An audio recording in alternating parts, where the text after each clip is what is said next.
by J.C. McRae. A production by Parahuman Audio. Performed by a cast of fans and volunteers. Please visit parahumanaudio.com to learn more. Thank you and enjoy.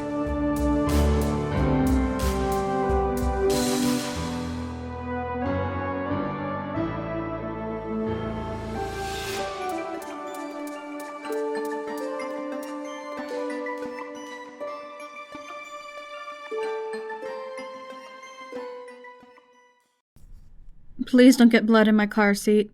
Riley looked up from her work, the surgeon's end of a 24-inch set of complex dilators pinched between her lips because her hands were full. The working end of the dilators were set in the open surgical site of her own thigh, where she had cut past skin, muscle, adipose tissues. She'd also had to cut and/or use the dilators on prior alterations she'd buried in her leg, including the subdermal skin she'd grown around the maize sheath she had set around her femoral artery some time ago, and 3 spherical eggs she'd implanted in her thigh, in case she was ever in an emergency severe enough to literally cut them loose. Or, she supposed, if someone caught her off guard and did enough damage to her that they got loose on their own. Either way, her inner thigh would be cut open from hip to knee, or it would be obliterated in some other fashion. These critters would be free and awake in seconds, and the threat would be regretting his or her existence, unless that threat was one of the 14 individuals she knew of that should survive the attack. 3 of those 14 individuals would at least be distracted, potentially buying her time, and there were 2 more she had other countermeasures for. Sorry, but did you hear me? Cars are hard to come by, and so are cleaning services. If you warned me, I would have put down a tarp or plastic. I heard you. I won't get blood on your seats, she promised her driver. She gave one egg a stroke with the back of her thumb, her hand still holding a narrow drill and an articulated tool that was a combination scalpel and forceps. The egg's membrane was relatively fragile and thin enough that she could see the select omniphage as it shifted position and pressed against the surface, nuzzling her thumbnail. Besides, she added, even if I did, I'm pretty experienced at cleaning up bloody messes. His laugh was nervous and unsure. She smiled. She had to use her thumb to switch gears on the articulated forceps and get them to turn slightly on the y-axis, which meant leaving Om-Nom to go back to sleep. The complex dilators had sub-prongs propped deeper into the wound, to pull the maize sheath and the artery it contained to one side. It was like 10 tools in one spot. Blood welled at the end of the surgical incision by her knee, and she had to move her arm. Elbow was almost touching the driver's seat, so she could get the orientation needed to sweep the blood back into the wound with her pinky. It obscured what she was working on, but she could work from memory. The car drove over a bump. She pulled the scalpel and drove back a fraction. Sorry, I know you said to be careful, but there really wasn't anywhere to go. It's fine, but give me advance warning next time, if you can, she told him. She felt her way reminding herself with the tip of the scalpel whisking against metal. Chitin? When had she... Right, she'd forgotten that one. She would have been notified when the skin started bubbling and turning orange. L-ascorbic acid would build up in the next couple of months. Do me a favor, she told him. I'd normally have my assistants handle this, but they scare people too much for me to bring them, and I don't have a hand free to take notes. A favor? The villain she'd hired as a driver gave her a look in the rearview mirror, anxious. Remind me when we're at our destination. I need to take out the patch job from 4 months ago. Okay, I'll remember that. She'd broken her leg when she had been dumped into the alien Earth with the warden's night staff, Jessica, and the Class S prisoners. The alteration she had made to muscle and the structure she had implanted around the bone let her stand and walk with a broken leg, but she had still tended to it in an idle moment. Some of those structures were the same ones that kept her apparent age at 12. She had never gotten around to undoing that, in part because it required her to overhaul so many systems that were hooked into it. She wasn't sure she wouldn't end up over 100 years old and still postponing the change to her appearance. Right now, she maintained. The drill continued to bore through the bone, and she had to remind herself that the tickling sensation that ran through her leg, one side on her stomach, and her neck was supposed to be pain from the operation. A quick once-over ensured there wasn't any slipping or tearing. The drill penetrated the bone, reaching a small, hollow compartment. She pulled the drill out, caught a cloth in her pocket between her pinky and ring fingers, and wiped down the bit and the end of the drill, before pulling it out and turning it around.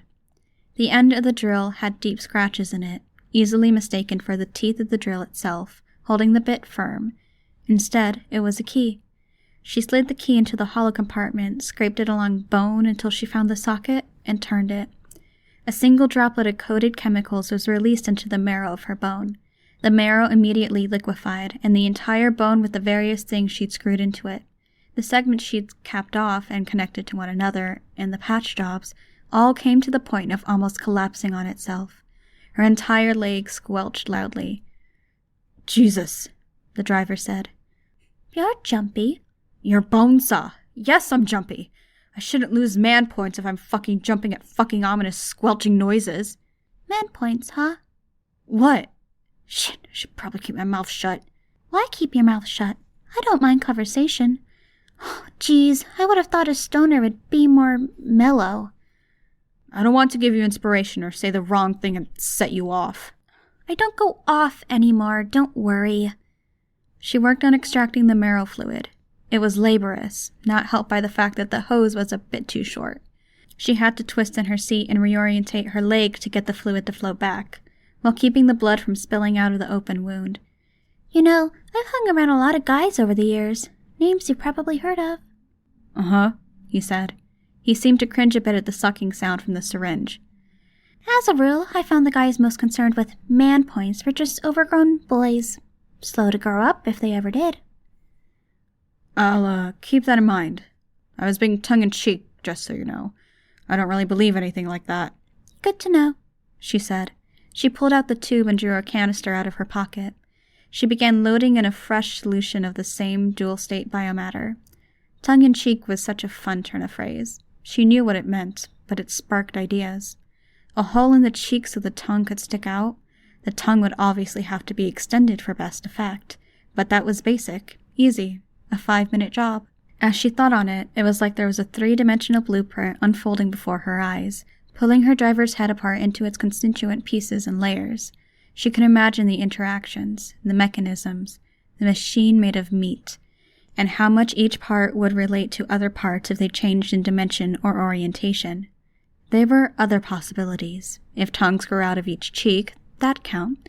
The subject would bite it, which would necessitate other changes. If the changes happened by way of a DNA rewrite, delivered by a custom viral payload, then she would also make the molars fall out.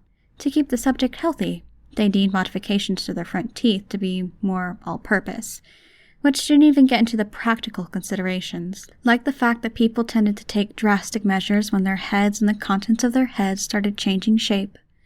It'd have to happen overnight, which means a set load, a catalyst, maybe a certain threshold of melatonin hormones, and the infection vector would have to be secret.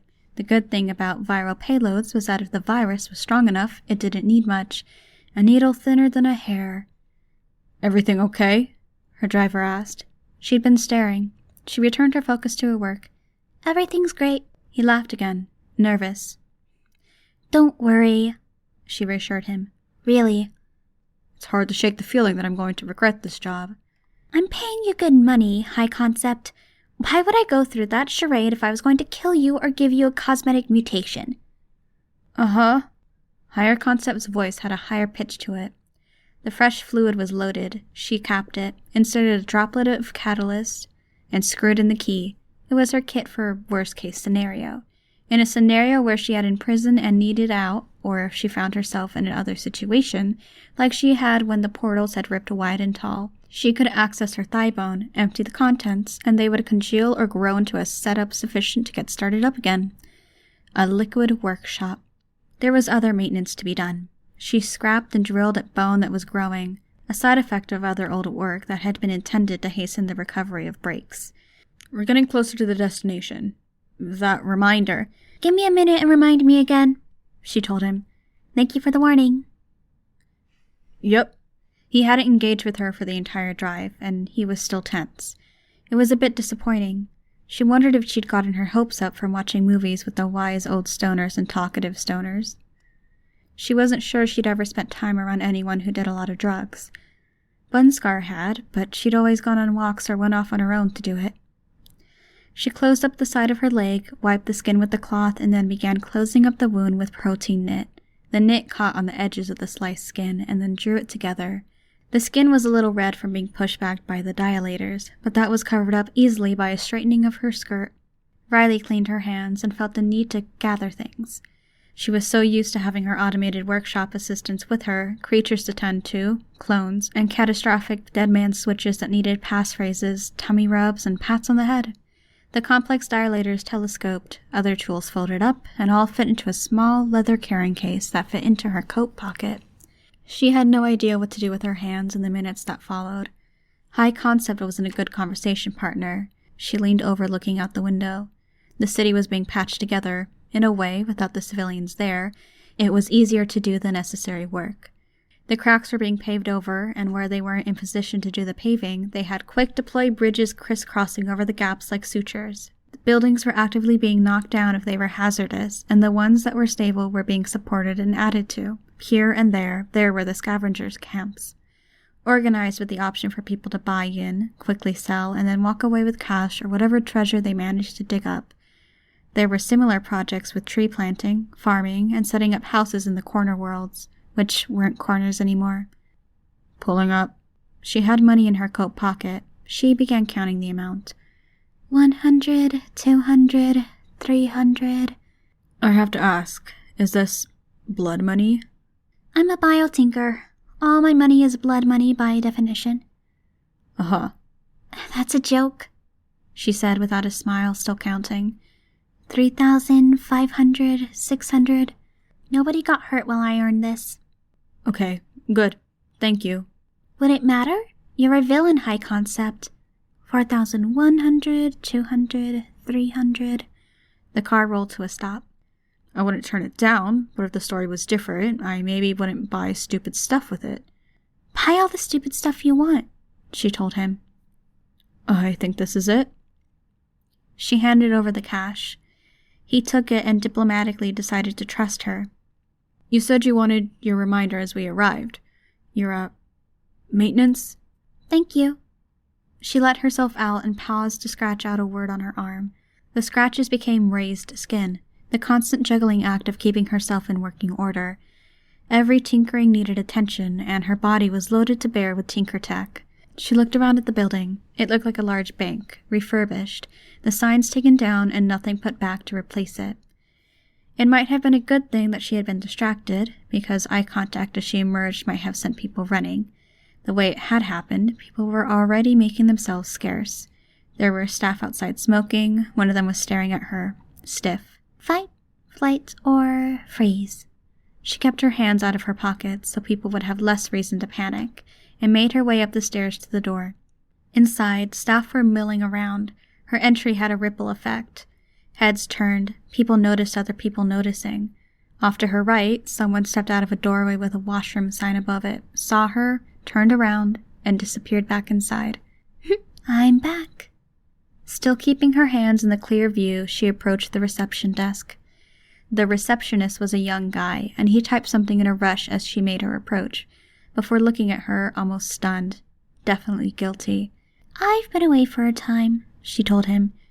You just told your superiors I'm here? He swallowed. No, but... His voice stopped making words a half-second before his lips stopped moving. It's fine. I'm here to see them, she told him. The man continued to be silent, typing, looking more anxious by the second. More anxious by the second, and it took him over a minute, working in silence. She watched as he started making more use of the backspace key. Typo, type, type, type, type, typo. Her patience gone, she stood on her tiptoes, reached over the desk, and grabbed one side of the monitor, turning it around. The wardens and other major heroes were either deployed or at functions. The man at the desk, Todd, with 1D on his name tag, had reached out to less important wardens. I'm going to go to the back. You can send someone with me if you want, but I'm just going to do what I did when I was under the warden's custody before. I'll take a room, I'll get settled, and I won't do any tinkering until I get permission. She waited for a verdict. Then, when he didn't give her any indication either way, she turned away from the desk, striding towards the back. Hey! Todd shouted. Wait, if you step over there... Over there, apparently, was the security desk. A man in a patrol uniform stood by a scanner. She walked over to the scanner and handed over her kit before standing with her arms to her sides. The man in uniform hesitated, holding the wand that would detect metal on her person. "That's it?" "That's everything I could hand over," she told him. "You're a tinker." "I'm not going to bring a full kit when turning myself in. That's how you get shot. And getting shot and not dying because my organs are in my sheets and my body can keep going for 30% of its usual blood volume. It makes people freak out. Freakouts are inconvenient." She waited as he scanned her. The wand passed over the sheaths, over her leg, but she'd embedded some scrambler cyst in her flesh at regular intervals. The wand didn't beep. It was theater, and as used as she was to theater, she couldn't help but roll her eyes as they had her walk through the scanner. She was a biotinker. Her body had 50% weapons and one weapon of mass destruction crammed into it. Short of cutting her open, they wouldn't find one. They began to pat her down and search her pockets with excessive care, a gun trained on her at all times. The lesser wardens at the portal had pointed her here, told her the back area had been reinforced and was being used as a kind of jail, a temporary holding area until they could be put somewhere else. She had nowhere to go. She didn't know anything or anyone that could give her better directions. They kept searching her, going back to the wand, like they weren't sure what to do with her. They weren't willing to let her go, but nobody was on their way. Maybe if they declared an emergency or a prison break, people would flock here, but it was a weird situation. Every situation she was in was a weird situation. "Can I go?" she asked. "I'll be good, I promise. You have my tools." The two men hesitated, exchanging glances. Fucking... The frustration boiled inside of her. As her heart rate rose, so did the flurry of blueprint-like inspiration, crawling through the open space of the lobby. "Stay put," the uniformed man with the gun said. Todd, meanwhile, hurried back to his desk, making calls. The first capes arrived. Wardens, by the look of them. "Riley Davis?" A man in red with luminescent sunglasses asked. "Yes." "You're turning yourself in." "I'm supposed to be in the warden's custody." "You have a cell?" "I'd hope so if I'm in their custody." The cape gave her a strange look. He motioned towards the reinforced door. Obediently, she went to the doorway, stepped into the back hallways where things were still so new and crudely hewn that areas hadn't been painted. Each door had a clipboard hanging from a peg next to it. Level with the top of the door, each clipboard with a ream of documents stuck to them. She walked down the hall, past cells, and periodically stood on her tiptoes to reach up to the clipboards and investigate who was within.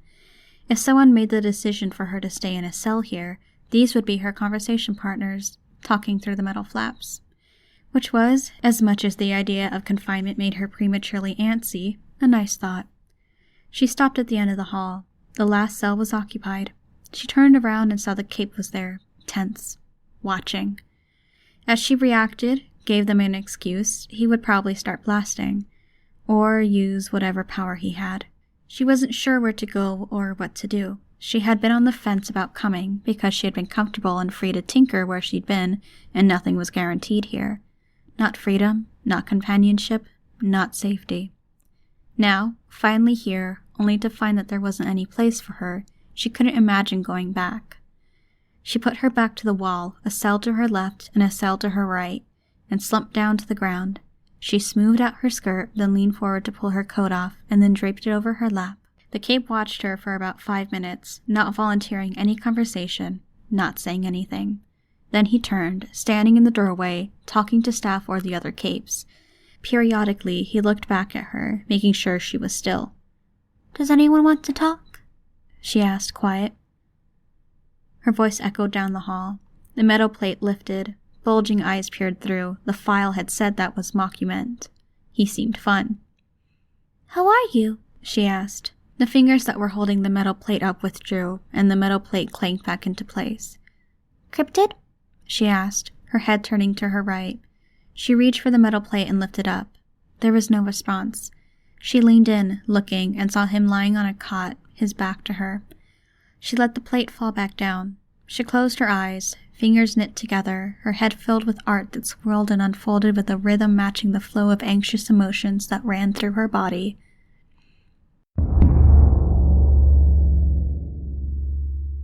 Urgent, raised voices stirred Riley awake. She was lying down, her coat worn as a blanket.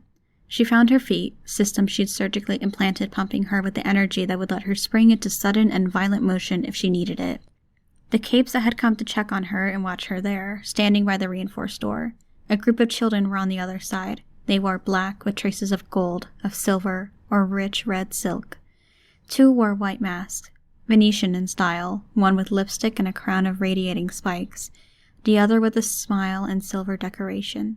The one in the middle had black skin, her hair heavily styled with 2 silver ornaments at one side to help pin it in place, her eyes glowing. She was carrying Tinkertech, most of it concealed. As she saw Riley, her eyes widened and her lips parted, both ever so slightly. "Riley Davis," one of the capes said, "if you'd step back inside and return to your seat at the end of the hallway, please." "Do you need food? Water? A bathroom break?" a woman in costume asked. Riley shook her head. "Then please, step back, Tenders. No visiting today. While Riley Davis is here, we can't have you back here." There were protests. Riley didn't hear the particulars as she walked away, back to her spot. Sensory organs she'd implanted into her body activated. She was aware of movement, even though her eyes couldn't track it. The Tinker, she decided. "Are you coming after me?" Riley asked. "It would be a very, very dumb thing to do." 2 of the metal plates down the hallway lifted up, curious people looking in. The cloaking effect stripped away, pixels and lights peeling away to reveal the black-skinned girl. "Hey," the girl said. "Definitely not a threat. Don't worry. But could you do me a favor and be quiet? I'm not supposed to be back here." Riley nodded. "Thank you. I'm Lookout, by the way." "We've talked." Yes. How are you?"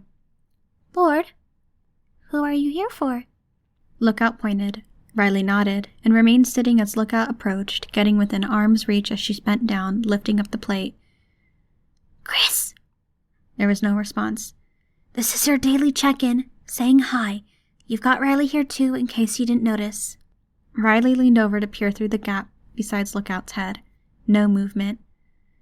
"Well, I'll be here for a while, in case you decide you want to say something," Lookout said.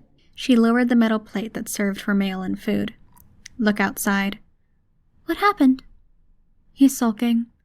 He's maybe the only person in existence who isn't happy that we stopped the world from ending. Everyone came together and things are pulling together. Winter's almost over." "How was it?" Riley asked. "Winter?" "Not great," Lookout said. "But I don't think anyone's surprised. We stepped back to handle our shit. The unpowered went to handle their stuff. A lot of people died or got sick from lack of food or got desperate. We gave help when they needed it, but they got to do it on their own, with just the help they wanted." "Yes," Lookout said, turning her overly bright eyes towards Riley. "We're working on stopping the machine army, getting things secured in the city, stopping some of the big bad guys." "Good," Riley said, her fingers knit together. She wished she had her tools. She could while away days if she had her tools and herself to work on. "Remember to keep your voice down." Yep, thank you," Lookout said, her voice a mite quieter. She glanced back towards the door. "My team is good at distractions and being a pain in the ass." "Beautiful costumes," Riley said, closing her eyes, leaning her head back against the wall. "I used to think of myself as an artist. I couldn't let that pass without comment." "Thank you. You're definitely a legend." "Wow. And you were a huge help with the world ending. If you're stuck here, I could talk to people. We could help in favors." "I'm not stuck." Stuck would imply she had anywhere to go. What was a mouse in a glue trap if that glue trap was the entirety of the world? Lookout fidgeted, smoothing down the skirt on her costume. "Am I bothering you?" Riley shook her head with some emphasis. Lookout nodded, still anxious. Anxious, but not. "You're not scared of me?" "I spent a lot of time around villains and stuff. My team is pretty scary." "Breakthrough, or?" "The Tenders. Breakthrough is done. Too many retirements or people moving on. But I'm still in touch with them." "Ashley Stillins was on your team." The name seemed to rock Lookout. The girl seemed shocked at first, then smiled. "Yes, but she died." "I know. Are you in contact with Damsel?" "I am. I gave her my card and left her alone, and she hired me, and we exchanged only 3 words for the entire job, but still it was 3 words. Voluntary. And she suggested she'd hire me again." "Volume," Riley reminded the girl. The girl nodded, energetic, lips pressed together. I like Swan Song, Riley said, her eyes closing again. If you ever want company for tea, or if you can have company for tea, you could say hi. Riley smiled. I'll do that, if I can have company for tea. Lookout took a seat on the floor, her legs crossed, her knees almost touching Riley's. She turned her head, pressed a finger to her lips, and then began to turn invisible, the sparkles and distorted squares dancing over her body and erasing everything they touched. A cape poked his head into the hallway. Riley lifted a hand, her wrist remaining on her knee, and gave him a small wave. The cape remained for a minute, then as children's voices got louder in the lobby, stepped away. Lookout appeared once more. I'm actually really glad I could say hi. I thought you were off in a classified location. I was. I left. Oh. Rode a pet of mine, then walked, then I hitchhiked. We stopped at a villain enclave, and I got a ride from there. Got bored? I don't think I could ever be bored so long as I could tinker. I know, gosh, yes, but then... But tinkering isn't enough. You need people to anchor you. Lookout said. So I'm doomed. Doomed? People are what I'm bad at. My power, I'm pretty good if I could say so myself. I'm a pretty good cape, but people... I was bad at it before, and I'm bad at it now. Breadth and depth, Riley said. Huh? The earlier you get your powers, the more it spreads across your personality. Growing up with it, there's less room for you. It's where young triggers get more versatility, more natural instinct. Lookout nodded. I was 6. Clones, like your friend in the cell over here, they start from 0. It does have an impact. I see. Depth. It's the connection to the power. You dig that well with violence, conflict, desperation, fatigue. It becomes like a friend. But you don't make a lot of real friends that way. Lookout nodded. I know people like you. Your power. Is she a friend to you? Riley asked. Does she give you the right ideas? Does she help you put things together? Yes, she's a big old dork, though. Mine's an artist. She's restless these days, Riley said. Do you have a verdict, Christopher? There was no movement or answer from the cell. So sulky, Lookout whispered with a mischievous look on her face. Seems like. I wish we'd hung out before, Lookout said. We're the same age. We could do the tea thing. Ashley and I did that all the time. We're both tinkers. We could do so many cool things. Oh, speaking of volume. Lookout pressed a hand to her mouth. You make a terrible secret agent. Lookout nodded, pulling out her phone. I don't know if I can use this. It's a sphincter screen. We could compare notes. We could, Riley said. I should remind you, we're not the same age. Lookout looked up at her, searching her with those glowing eyes. Sorry. Don't be. I'm dumb, Lookout said. She handed over the phone. Deep scans. Was someone else's work. Riley looked over the design. The scans had a lot of extra information, but there was data she could read, growth record, cellular detail, energy consumption. She could fill in the blanks. She memorized it, and she knew she would trust her power to provide those details to her in the future. I see. Well, that's neat. I see. Well, that's neat. Thank you for showing me, Riley said, meaning it. Is it useful? It's the first thing I thought of you might be able to use. I've clung together computers when I set up workshops in the past, mostly because of the time constraints while running around with the 9. Would be nice to set up a workshop with screens like that. Makes sense, Lookout said. Cool. If you want to scan something, you could scan my eyes. Should apply to your field if I remember right. Lookout nodded, eager, adjusted something on her phone, and held it to Riley's face. I don't want to be greedy or annoying, Lookout said. You're not annoying. I spent years with people who were decaying alive, who had hair-trigger tempers, who thought hurting people was fun. Masochists, pyromaniacs, perverts, murderers. Low bar, Lookout said, smiling.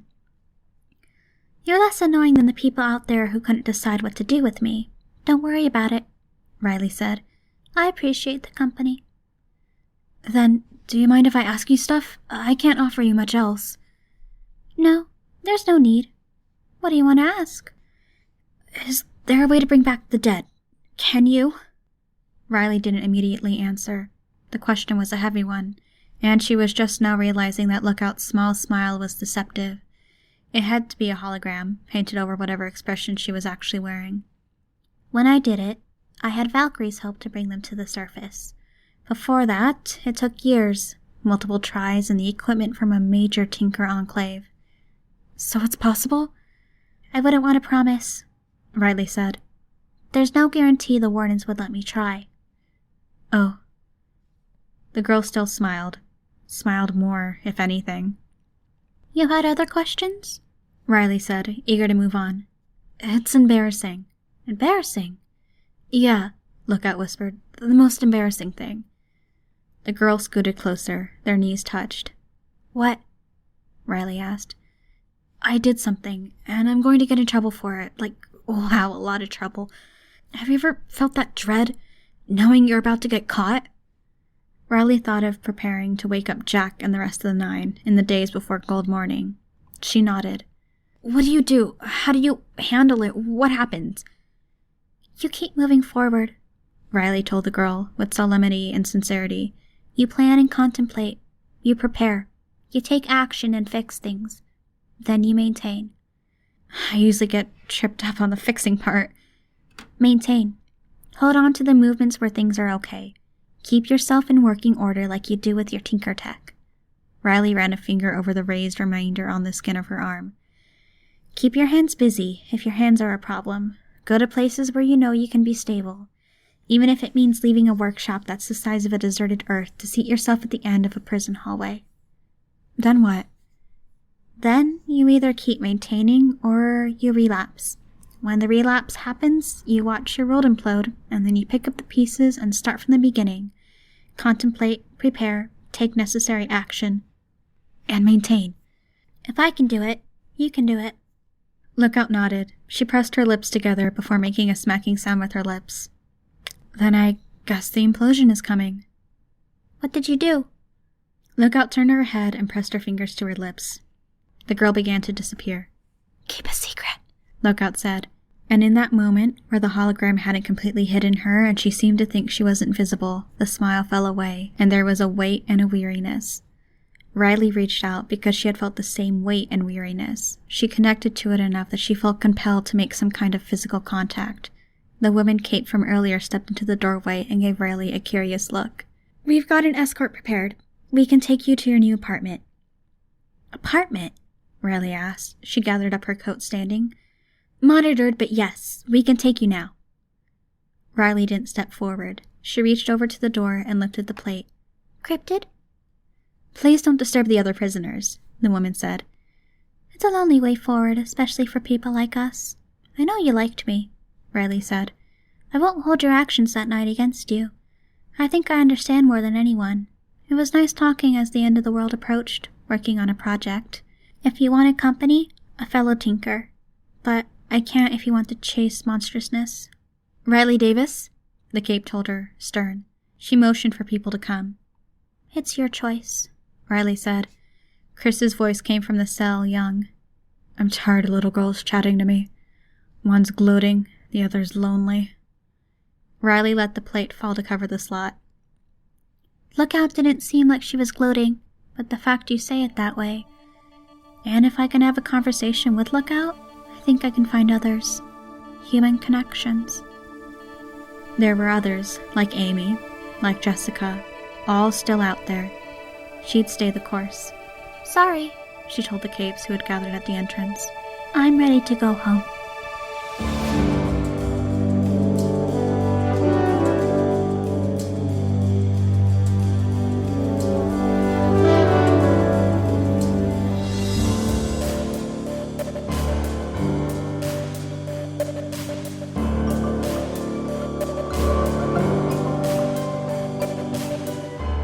This was a production of Ward by Parahuman Audio. Ward and the Parahuman stories are written and owned by J.C. McCrae. You can find the original text and support the author at parahumans.net. For more of the Ward audiobook, as well as other community works, please visit parahumanaudio.com. Music for this chapter was by Evan Witt. Find out more at wittynotes.com. Editing by Strayer. Narration by Alicia Palisa. Find more of their work at our website. Thank you for listening.